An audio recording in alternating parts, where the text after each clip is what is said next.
Hey, everybody, welcome to the Ronline Report. As we're all gearing up for the 2021 Arnold Classic, we have a man here who has been third place the last two times he did that show in Classic Physique. Please welcome, all the way from Texas, Courage Opara. Courage Opara.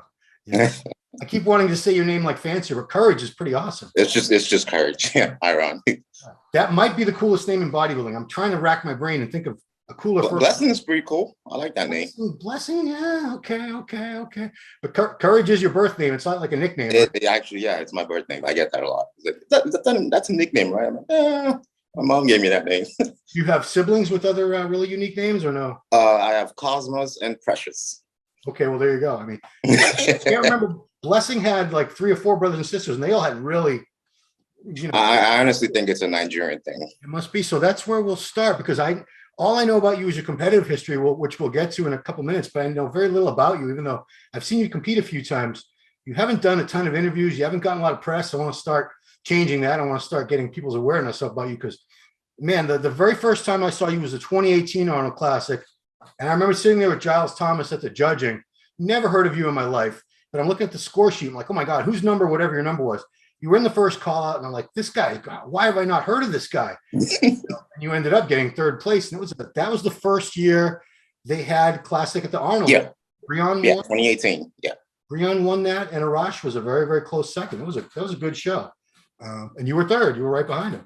But yeah, so tell us a little about yourself, Courage. Where'd you grow up? What was your early life like? I was born in Nigeria.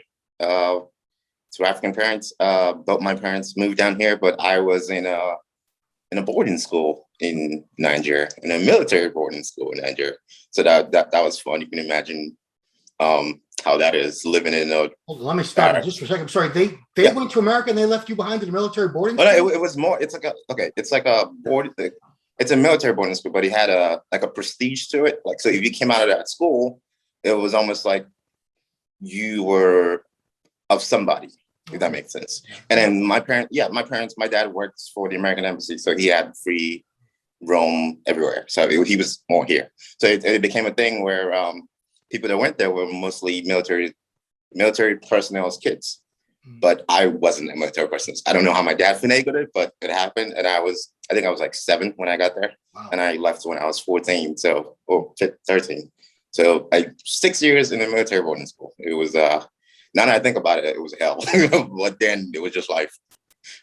Yeah, but man, I bet you have, great habits and more discipline. I bet it instilled a lot of things in you that. Oh yeah, it basically shaped me how I am today, like in every way. How I think, how I talk.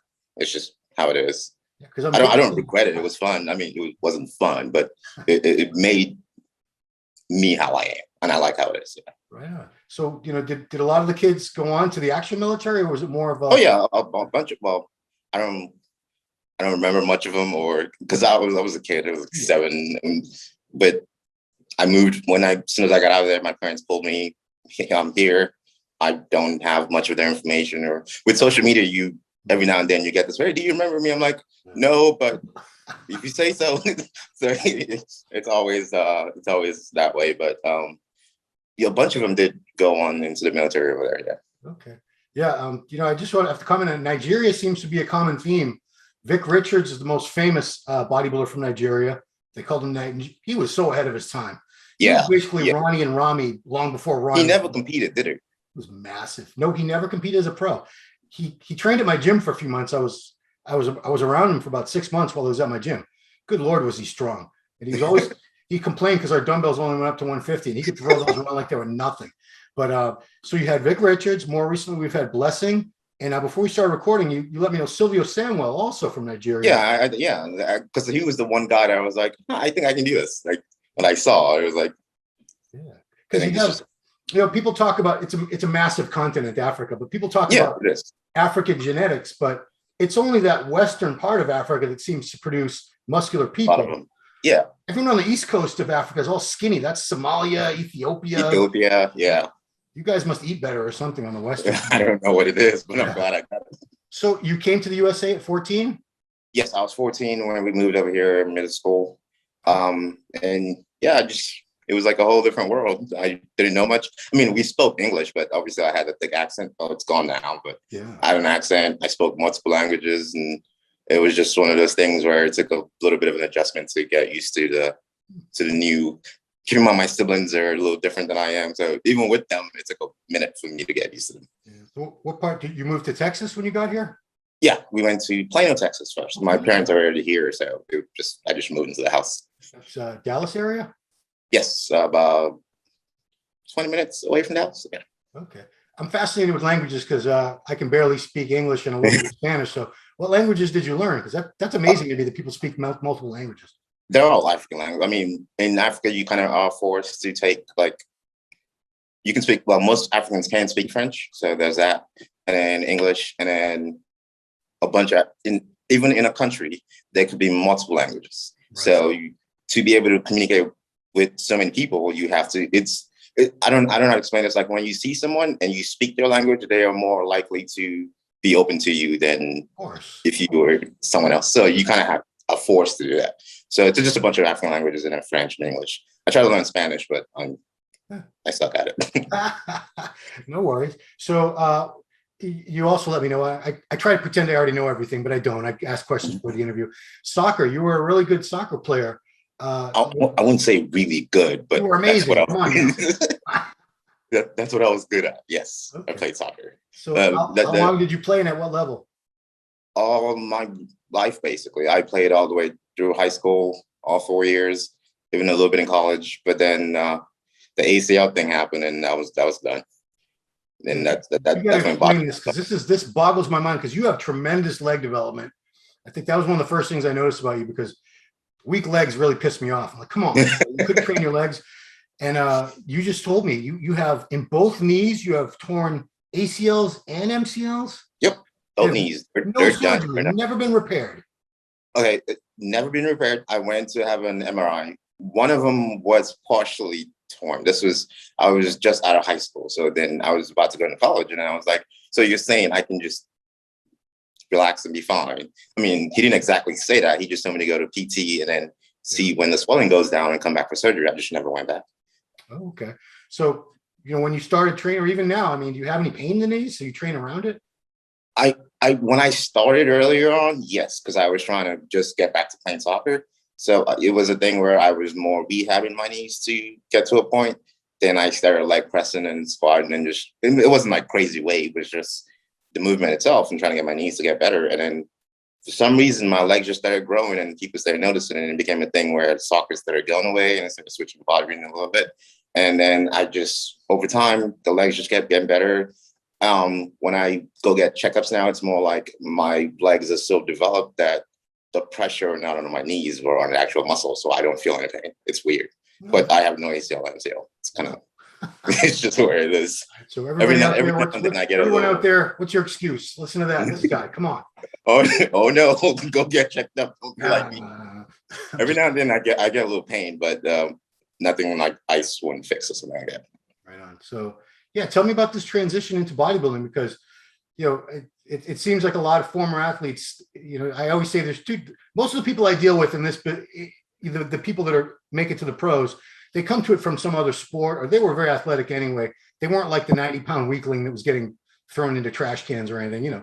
They're athletes that just became athletes in another sport, bodybuilding. When did you first notice that you had a muscularity that the average person lifting weights around you did not have? When I was rehabbing for my knees, because my entire focus going to a gym, because I went to my very first PT session and I was like, I can do this by myself. I don't have to pay you $200 every session. So I just figured out I can just go into a gym and get it done. And I did. And in 2 months or so, my legs just started getting, I thought it was weird because I would see lines and I would show my mom. I was still living with my parents at that point. Yeah. And then she would what do you need that for? That was always her response. Like, hey, look at this. And I was just flex my legs or something. And then she would just go, what do you need that for? And then I'll go to a gym and then sure enough, people see you doing stuff. And they're like, hey, how'd you get like that? And you're like, I just did this. And then to me, I thought I was rehabbing my knees, but apparently I was growing them. But my legs just got bigger and bigger. And eventually I started training upper body after that. So who noticed it? Because, sometimes people will usually ask you, not me, but I mean, I do so many of these interviews, and it's usually somebody in the gym asks if you compete or they suggest that you compete. Did either of those Yes. happen to you? This was in college. Two buddies of mine wanted to do the Phil Heat, my very first show. It was 4 months away, and they were like, "You should do it." And there's no way I'm gonna get on stage. Like, I'm a shy conservative at this point, like strong Catholic African background family. Like, I just like, I'm not taking my clothes off on stage and having people look at me. That just felt weird. But then they told me I could do it, and I just, it's good. And I just started training with them for it. Like, I did it all by myself at that point, which was weird now I think about it. Not really. I mean, I came up in an era where you said coach, you think I would like football coach, basketball coach? Why would you need a coach for bodybuilding? That's still tough stuff. I totally get what you mean though. So you actually started in men's physique, which I find really odd because your legs are so good and you covered them up in your first two competitions. Why did you choose men's physique? Honestly, I didn't. At that point, there was no Classic. First of all, this was the year Classic came out. This is later end of the year. Yeah. So this was beginning of the year 2015, about January. So the two guys, Anthony and Garrett, that were doing the show, they were both men's physique. So I'm like, oh, my buddies are doing the show, and they want me to do the show, and we're all going to drive down as friends to go do the show. Yeah. So I just figured just do what they're doing, and they were both doing men's physique, so I just jumped in with that. Okay. I didn't really know much. I don't even know how the show was supposed to go. I just dialed it down and did the cardio, did the work, and I showed up on stage. Well, I mean, there's really not a lot of posing involved in men's physique. Which is true. I did study a lot of YouTube videos though to be able to understand like how to pose for men's physique. But at that point, were you already into bodybuilding? Were you following it? Were there people that you looked up to and kind of hoped to emulate one day at that point, or would that be later? Once I got into a gym, yes, I started seeing more. Funny at that point, I've seen him now. At that point, Steve Cook was big. Mm-hmm. At that, like he was this massive figure in the competitive world at that point. Yeah. And it was someone that I was like, oh, let's see what he does, and I'm going to emulate every single thing. But in terms of full like bodybuilding, Phil Heat was king. It was just whatever Phil Heat did, I'm going with it. That's why I did a show, to be honest. Where was that show? Was that in Texas? That was in Texas, Houston, Texas. Yeah, it was big at that time. Oh, dude, like, yeah. Really big. I don't know what happened. He was Mr. Olympia. Yeah, I mean, come on. That was So let's see, you won that show, your first show. Which was that a surprise when you won? Yeah, they called my name like 4 times for the overall. I just kept like, what do you mean? Like, what do I do? What does that mean? Yeah. I didn't understand why. I was like, okay, so where do I go from here? I actually thought like, oh, them calling me out means like I'm out of the line, like I'm gone. Like, all right, next people. So it was weird. So you won that, and then you went to the NPC Nationals the same year. You got 5th in your class, and you're in the class A in men's physique in 2015. There must have been, I bet there were 40 guys in your class. Oh, yeah. At least. Because, man. Basically, all of them are pros now. All in men's physique still, too. Yeah. It was crazy. So I still didn't know what I was doing, but. Right. So that's, I think it was only maybe a month after that the video came out with, I think it was Jim Mannion and Frank Seppi talking about men's class physique. They were introducing it. Is that when you found out about Classic and said, "Wow, this is more"? Yes, it was. I thought that was when I met with my coach now, Ray. We were getting ready for that show, and then the video came out, and the video came out 2 weeks before Nationals. I remember this. Okay. Before that men's physique show, and then he was like, "Don't. It would be weird if you got your pro card and had to do it all." Because at that point, I thought if you get your pro card in men's physique, you have to come back, and then I didn't know anything at this point. Like, you have to come back and then from the amateur ranks to do Classic. So I was actually worried that if I maybe got the pro card in men's physique, I have to like cancel that and come back again and go for the Classic. But yeah, that's when I made that decision to switch. So it was an easy decision, to be honest. That's an interesting observation because it is true. Once you have a pro card, you can do any division you want. But should a guy who just turned pro in men's physique, if he decided, you know what, I'm going to do the New York Pro as an open bodybuilder, there's no one that could stop. They couldn't tell him no. They would have to let him. So I mean, you're okay with last. I guess that's cool. Yeah, but I mean, it is kind of weird that. So for you to think that wasn't actually strange. I think that's actually more the way a logical person would look at that whole scenario. But let's see, you come back in 2017, men's physique actually, no, you won, I'm sorry, 2016, the first year, junior nationals, you got your pro card. So you were one of the first pros. Yeah, that was the second national show. It was Junior USA's and that one. Yeah. And then that was where I got the pro card. Right on. Yeah. So, it was a new division. There hadn't been an Olympia or an Arnold or anything like that with it yet. What were you thinking? Because there was just so many possibilities. There was nothing really established. Nothing was really established. It was based on, I mean, the video was really descriptive of what they were looking for. The Jim Mannion and Frank Seppi's video. It was more in line with what I was thinking. Like, I liked that look. Well, I liked like this 80s Lee Haney type look. Like, that was my thing, and that made so much sense to me. I mean, I had the legs, but not the upper body at that point. But it was just an easy, and all I did was just study their posing. Like, YouTube is such a underrated resource that people don't use, and I just watched, and to this day I still think, although I didn't take a video of it, I think the posing routine I did at that show, although I was much smaller, I think about 40 or 50 pounds smaller at that point, wow. It's still my favorite routine to this day. Huh.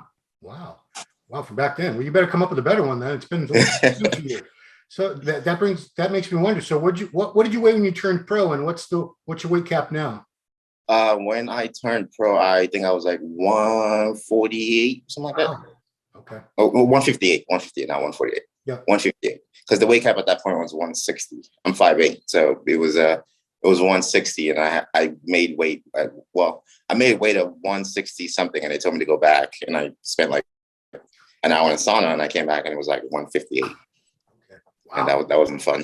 But now my weight cap is 192. I always make it on the dot, but usually end up on stage at about like 195, 196. Yeah, well, that's the same. That's where George Peterson got out of Classic, because he got sick coming down to 192. Yes, I remember it was the 2019 Arnold. I was right behind him when he made weight, and then Tyler goes, "All right, 190," and I'm like, "How is that 190? It makes no sense. How am I supposed to make weight at the same number as this guy?" Like, he needs to leave. It didn't make any sense. Yeah. He was standing in front of me, and I couldn't see the guy in front of him. That's how wide he is. It's just crazy. That's one of the widest backs in the world, for goodness sake. Yeah. Okay. So you did very well almost immediately. Top 4, your first pro show, Pittsburgh Pro in 2017. Chicago, it says did not place. So you didn't finish that show? Yeah, I did the prejudging and then just got food poisoning. So that was fun. Oh my gosh. Wow. What'd you eat? It was just me in a hotel room, and then Coach said get a burger or something, and I just DoorDashed it. I don't know what they did, but they didn't do something right. So yeah, that was not fun. See, I thought you were going to tell me like a tilapia in your Tupperware. Oh no, this was outside food. That's why we never do this again, like ever. Wow. Okay, sorry to hear that. So DoorDash screwed you over. Damn. Okay. All right. Well, 2018 was a much, much better year for you. Yeah. That's where I first saw you. 3rd place at the Arnold Classic. First year they had Classic Physique. You were right behind Breon, who would go on to win 2 Olympia titles. Arash, I don't know what's going on with Arash. Arash was damn good. I haven't seen him. Oh, yeah. You got top 10th place at your first Mr. Olympia. And then you won Upper Midwest Classic, which was, where was that show? North Dakota. Oh, boy. Okay. Yeah, that was 2019. It's almost like deja vu. You got 3rd at the Arnold again. So that was the George Peterson year, right?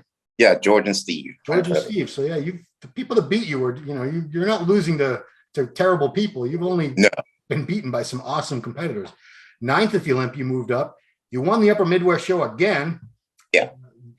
Do you have like what made you go out to that show? That's an odd choice to do, especially 2 years in a row. The show both years were literally 2 weeks after the Arnold. Okay. So I'm like, do that, qualify for the Olympia, and just take the rest of the time off for the Olympia. It would just match perfectly. That's it.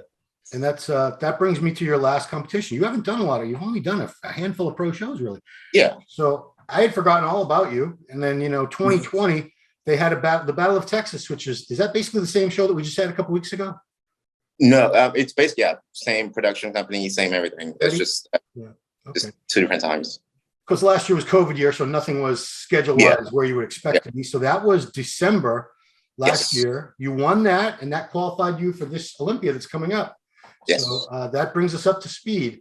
So tell me what's been going on, say the last, since COVID started, where I've heard a lot of stories about people training in garages and bathrooms, and how were you training during that whole scenario? Luckily enough, I'm friends with gym owner, so that worked out well in my favor. He just gave me the keys, and it would just be a thing where we just go late at night, park the car in the back so no one sees it. We all did that. We all did that. And just train. And I actually okay, it was a blessing in disguise, because it was a thing where I needed to take time off. Like because I believe that I'm always in that tier just to get to that next tier. Like I'm there, but I'm not there. Yeah. But if I kept competing, it'd be a thing where I just wouldn't give myself time to grow. And then, because no matter what I do, my legs just always seem dominant, and I just want to get my body bigger. And I just took the entire year of 2020 and just tried to correct that. And I think that worked. So all I did was sneak into a gym, train, work from home, and that's about it. So, it's obviously your legs were dominant and you had to catch up your upper body. Did you lay off? Did you train legs less frequently and upper body more frequently? Was there any special thing you did? Stopped training legs. I just stopped training legs, just train upper body all day, all week, basically, just spread apart. And it worked. I mean, I'm back to training legs now, but it was for that year, but majority of it, I just entirely stopped training. And it's my favorite body part to train, obviously, but taking that time off it was worth it. Wow. I mean, it's a strategy. It's actually, I remember Branch did that at one point and it worked very well for him. He took 9 months off of leg training, believe it or not, Branch Warren. Hard to believe because I know. I can't remember who else. I think Flex Lewis did that at one point early in his career too, because he was real lower body dominant. I'm curious, I don't know if you measured them or just look in the mirror. How much did they lose in that whole period when you weren't training them? Oh, I tried not to do that. I don't think I've ever measured it when I'm not training them. I don't remember.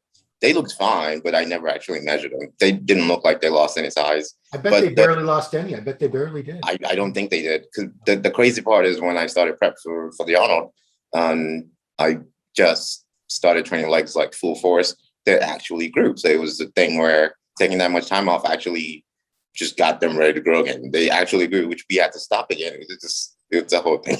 It's this game of balance and act, and then trying to get your physique to not be so dominant in one area. So that's crazy. So how would you compare your physique now to the last time I think I saw you on stage was probably 2019 Olympia? How would you describe it as different from that? It's right now, I actually believe it's more balanced, and I'm actually a little more mature in terms of how the muscle lays. If I would say 2019 Arnold might be, Olympia might be one of my the looks that I messed up the most at, in terms of everything felt so bunched in. I didn't know how to open myself up. I knew what my strengths were, but I didn't know how to display them properly. So it was a thing where just with the more time I had in training and realizing how to control my body parts, it became a thing where now I believe I have that balance and I can actually showcase it better, if that makes sense. Right on. Yeah, absolutely. So was everyone's plans got thrown into disarray with COVID and shows being postponed and canceled. What were your plans for last year and this year had none of this pandemic and COVID happened as far as competitions? I was going to do the Arnold, but once the whole thing started, I was like, I'm going to back off. I mean, it was a gamble, but the Arnolds ended up happening. And then probably the Europa, I think it was in June, just because it's 20 minutes away from my house, so it's not that far. Yeah. But that ended up being canceled as well. So yeah, it was just a whole mess of a year. Yeah. So, but this year, a little bit better. I mean, we haven't had too many things. So you were already qualified for Olympia. So was that your game plan? That was the game plan. Yeah. Once I realized the Battle of Texas was going to happen, which is also 20 minutes away from my house, I literally woke up that morning and played video games on stage. So that was funny. So I saw that it was going to happen. And I just decided that it'd be best if I got my qualification at that show and have a longer time to get ready for the Olympia. I didn't think the Arnold was going to happen. So my focus was take the year off for the Olympia. But as soon as the honor came out, I didn't realize it's going to be 2 weeks before the Olympia. Jumped right, like sent my application in. See, that's the thing is, I hear some people that were qualified for the Olympia, a lot of them, I should say, they didn't want to do the Arnold just because, oh, I don't want to peak that close and I don't want to mess up my chances of peaking properly for the Olympia. While other people saw it as an opportunity. Yep. Already in shape. This is the other big show, the second biggest show of our sport. Why not? I assume that was your thinking. Yeah, that's exactly my thing. And I actually, okay, if we're going based on last year, the top 6 at the Olympia in Classic Physique, or take away Bumstead and Breon, they're all going to be at the Arnold. So if you beat or place higher than any of them, there's a high chance that you're going to be compared better with them at the Olympia in 2 weeks, if you goes, provided you don't go binge eating for those 2 weeks or something. So it's just an opportunity. That's all I saw. Yeah, I mean, theoretically, if you beat them at the Arnold, and 2 weeks later everybody looks pretty much the same, you should beat them at the Olympia too. I mean, theoretically, yes, but it doesn't always turn that way. But yes, but it's doesn't always work. I just saw an opportunity. To me, I'm not looking at it as like, oh, it's the Arnold, and 2 weeks later, I'm just saying the Arnold. Once that's done, in the Olympia, it's almost like 2 different preps in the same prep, if that makes sense. Yeah. So you're one of the original Classic Physique pros. You've been pro longer than almost any of these people that we have now. That's weird. I'm like 28. It is kind of weird. Yeah. So what, would you turn pro at 23? Yeah, I think, I was 20. Yeah, 23. Wow. Perfect, man. Yeah. Usually people, a lot of times people like 35, 40 these days. So you've seen it evolve and change. What are the biggest changes that you've seen since you started competing in Classic to now? The physiques, again, a lot. Okay. When it started, it was, I don't know how to explain. Like, Classic is one of those things I believe that you can't explain, but when you see it, you know it. Yeah. It's like you see Bumstead, you're like, okay, that's Classic. You see, what's his name, Terrence, that's Classic. Like, I feel like more of this physiques are being showcased now than before in the past. In the past, I just believe it was people that could make the weight and put on the shorts and then they got on stage. Yeah. But now you can actually see the different shapes and different structures, but they all like showcase the look of the Classic, if that makes sense. I just don't know how to explain it. It's just when you see it, you know this is something different. Yeah. It's not just body parts all together. It's kind of odd. You know, I would hate to judge it only because, man, you have so many different looks. I mean, how do you judge a Terrence Ruffin next to a Chris Bumstead, or Wesley Vissers at 6'3" next to someone who's 5'4", 5'5"? It's, you know, that's why we have 212 when we have open, because it's generally shorter and taller guys. But Classic, it's like all over the place. And you know, is there one type of Classic ideal, or are there many types of Classic ideals? These are questions I ask myself all the time.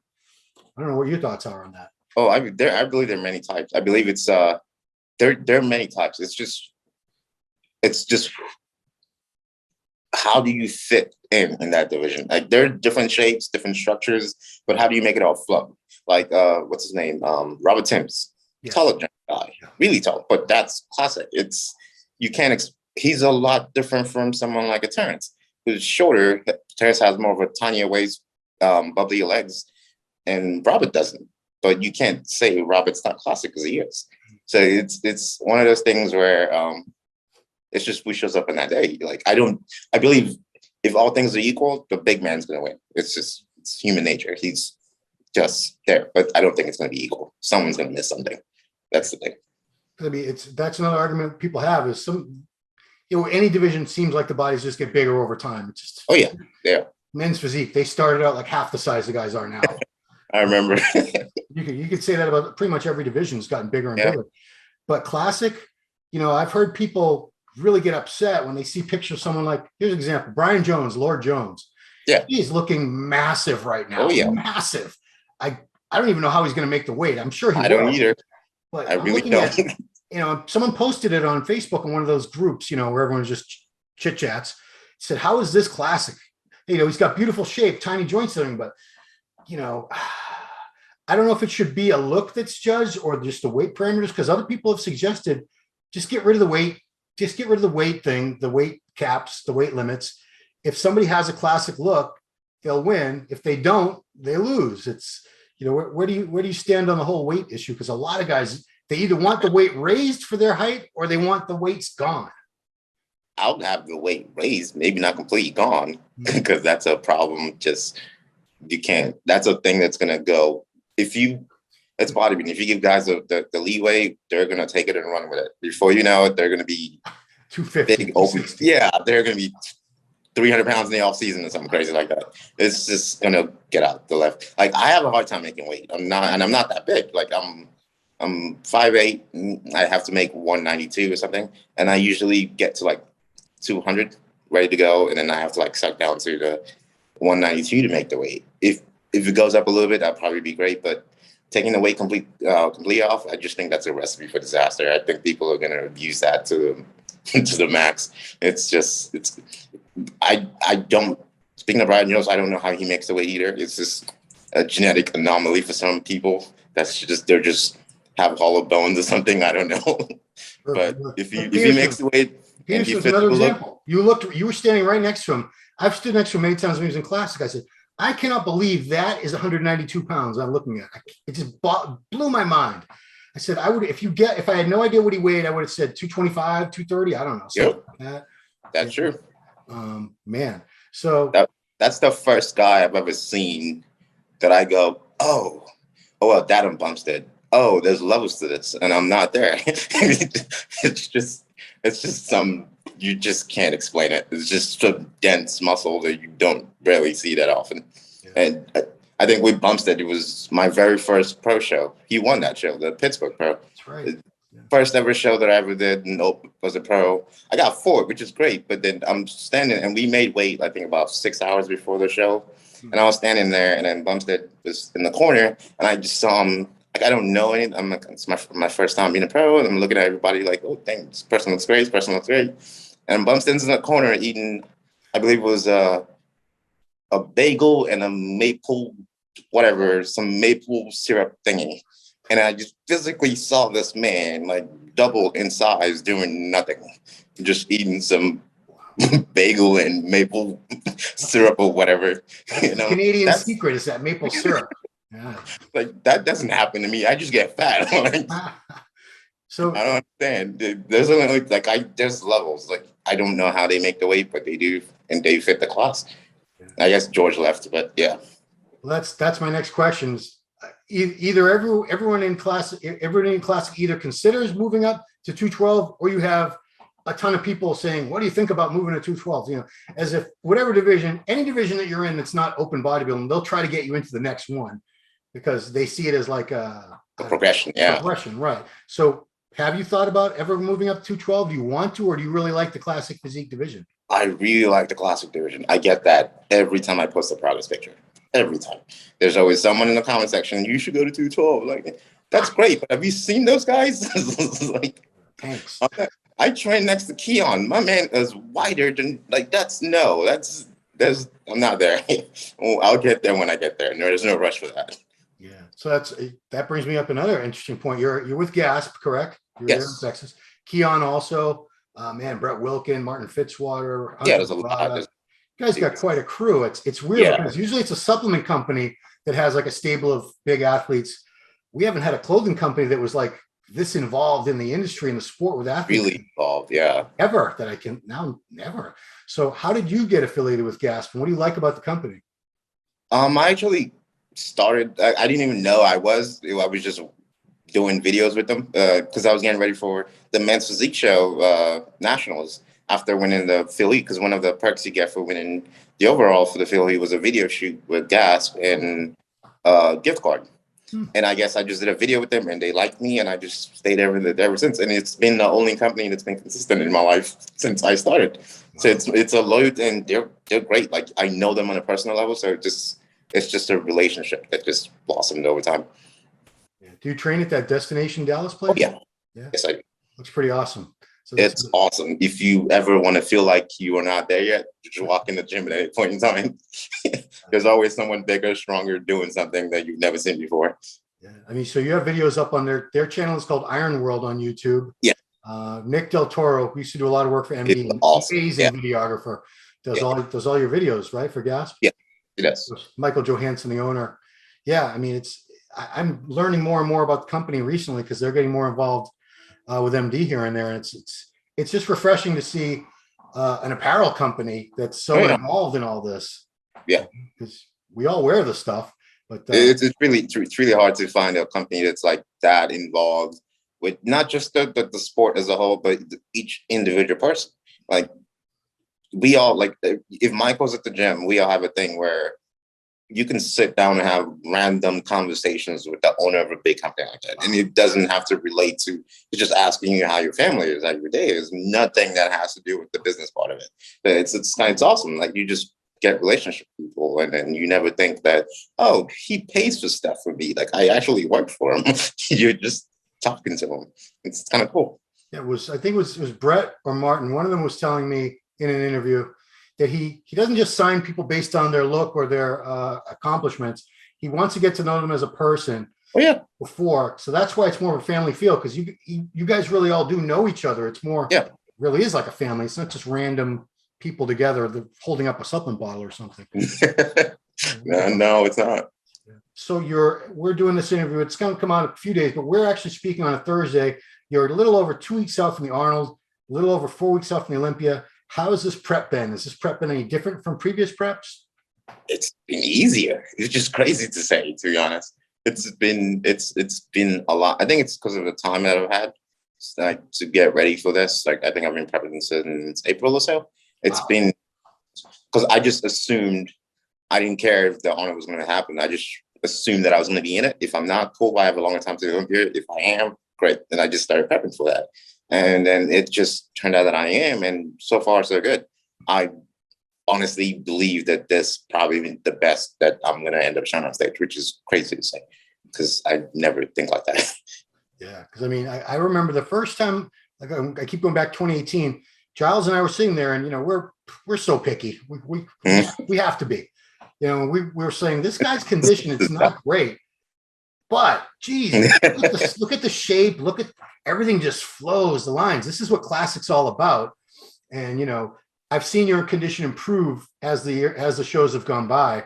What do you got for us this time? Because now you have the trunks of I think the trunks changed in 2019, didn't they? Yeah, they did. Yeah. Yeah. Thank God, man. Oh my God. Those old like they're like bike shorts. I was like, oh, yeah. This is like, it was really embarrassing. It's just it made the physiques look worse. Yeah, it made it worse. Up the lines. You hide up a lot of things, yeah.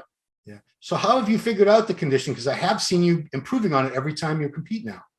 Yeah, I personally believe condition is a thing that has to do with time and maturity, and it's not a genetic. It's not just starve and work harder type scenario. Because I've done that, and I end up looking really stringy and losing basically every muscle that I have.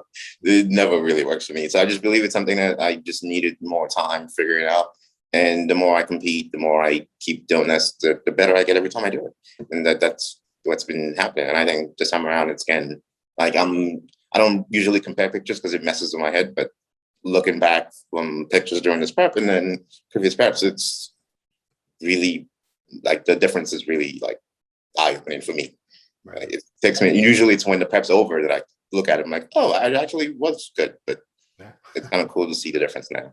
Yeah. Because if you can do as well at this, Arnold, let me tell you, because your division is the one division where I think the talent pool has just grown so quickly, exponentially. If you go to Mr. Olympia from year to year, you see most of this. It's a lot of the same people. Yeah.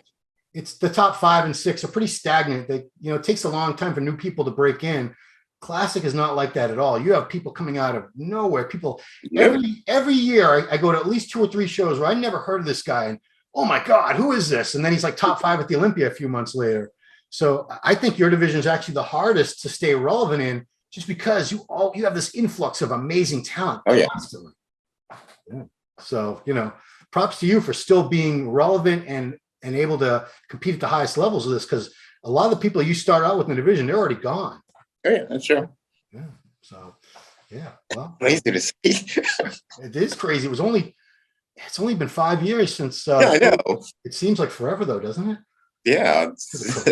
But man, you think about it. So who do you have on your team that you really need to thank before we go? Ray Baker, the Gaps team, because they take care of me like any other person, and yeah, that's it. All right, cool. So, okay, this is We're going to see you twice in the next few weeks. Thank goodness, because I was not obviously at that Texas show last year, so I haven't seen you in almost. Yeah, well, the Olympia was probably in September 2019 September. Yes, 2 years. Wow, no wonder I 2 almost years. forgot Yeah. about you. If you didn't have a name like Courage, I'm sure I definitely would have forgotten about you. You have a pretty memorable name. So Courage Opara, guys, you will see him at the Arnold Classic in Classic Physique, and then 2 weeks later on the Olympia stage in Orlando, Florida. You got it. This is your first Olympia in Florida too, right? Yeah. Yeah. Probably the last. I do foresee it coming back to Vegas next year. I like Vegas. I like Florida. I'm old, so old people like Florida.